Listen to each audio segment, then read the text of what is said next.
Olá, graça, paz e alegria.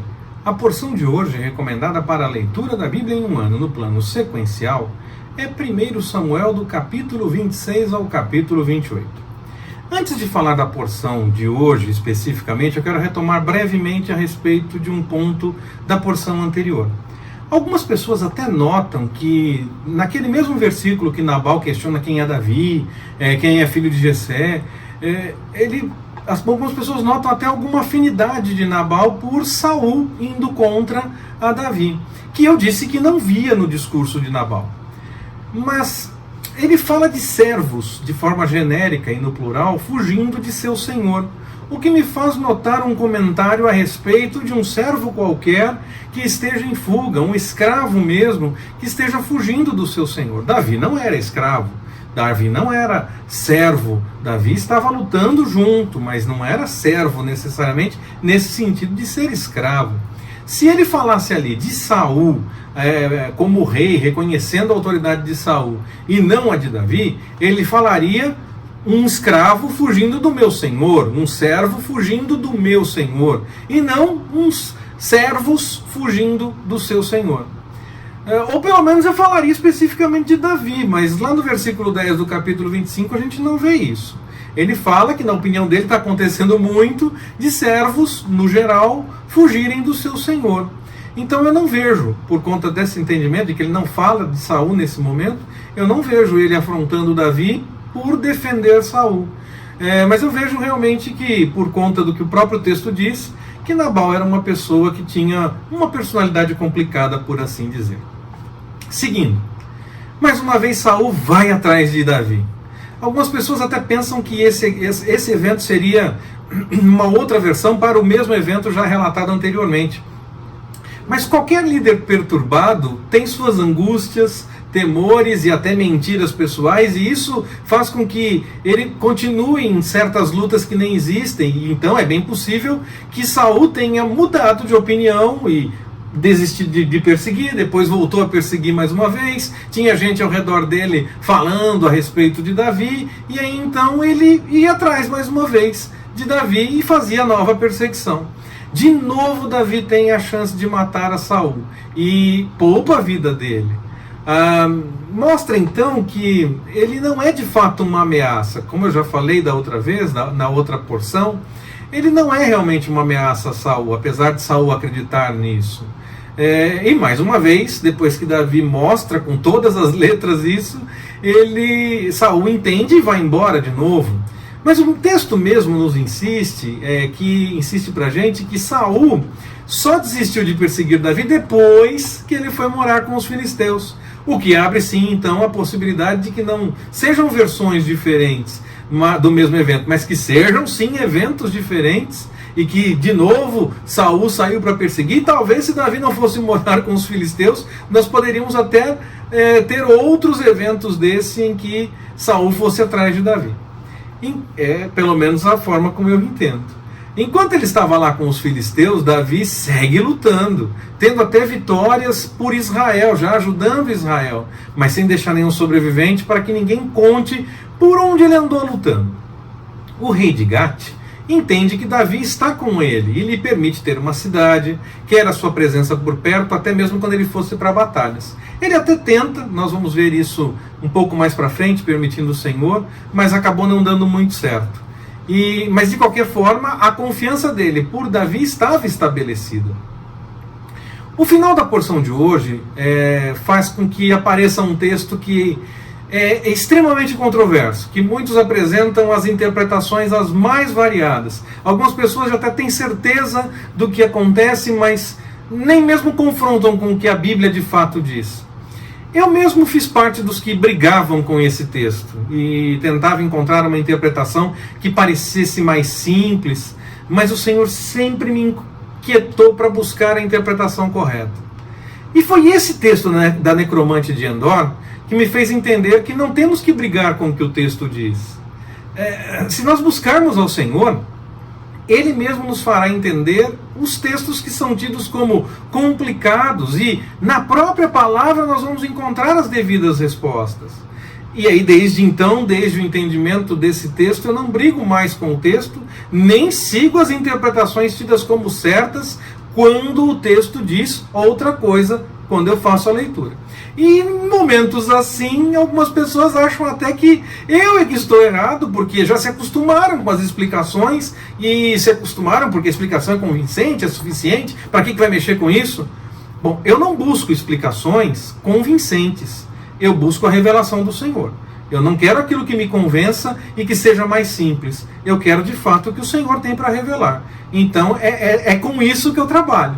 Eu não tenho compromisso com o erro também. Se eu erro, eu admito, abandono o erro. Se o Senhor me inquietar e me der uma nova interpretação, vamos caminhar na direção da interpretação que o Senhor tenha. Eu não tenho compromisso com o erro. Se eu disse alguma coisa, quando eu dava a explicação errada a respeito desse texto da necromante de Endor, eu estava errado. E eu então abandonei esse erro, me reorganizei e busquei a direção do Senhor para falar da forma correta, o que realmente o texto diz. Eu não tenho compromisso com o erro, eu não vou ficar apegado ao erro e tentar explicar, não, mas tem que entender, não tem que entender nada. Eu errei e agora eu vou atrás daquilo que o Senhor tem para ser o melhor para a minha vida, da melhor forma como Ele me revelar. Eu não tenho esse compromisso com o erro, eu não vou me agarrar ao erro.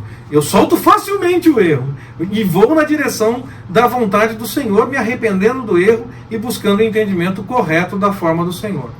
Agora, neste momento, a respeito desse texto da necromante de Endor, eu só me lembro de uma pessoa que falou algo próximo do que eu falo. Eu não me lembro de mais nenhuma. Então, normalmente, quem fala diferente do que as pessoas estão acostumadas já é tido como errado. Mas eu digo o que o texto diz. Eu não vou brigar com o que o texto diz. É claro que seria muito mais fácil dizer que Samuel não subiu nesse texto coisa nenhuma. Que isso é demônio, que essas coisas não acontecem e qualquer coisa do tipo.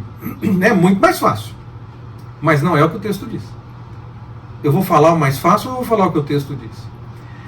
Se o texto dissesse que foi um demônio, ele diria, um demônio enganou Saul para que ele pensasse que fosse Samuel. O texto diz isso? O texto não diz isso. Então eu não posso brigar com o texto. Nós já lemos, por exemplo, Deuteronômio. Eu vou ler aqui mais uma vez hoje, a gente vai fazer a leitura aqui agora de um trechinho de Deuteronômio. E nós já lemos, e na lei não diz que não é possível esse tipo de coisa acontecer. Pastor, o que você está falando? É verdade, não diz.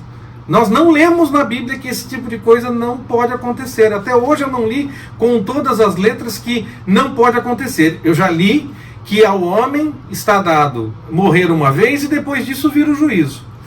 Agora, na questão de necromancia, de contato com mortos, eu não vi o texto dizendo que isso é impossível. Mas eu vi sim o texto bíblico dizendo que o Senhor abomina essa prática. Deuteronômio, no capítulo 18, versículos de 10 a 12, nos diz assim. Vou ler aqui.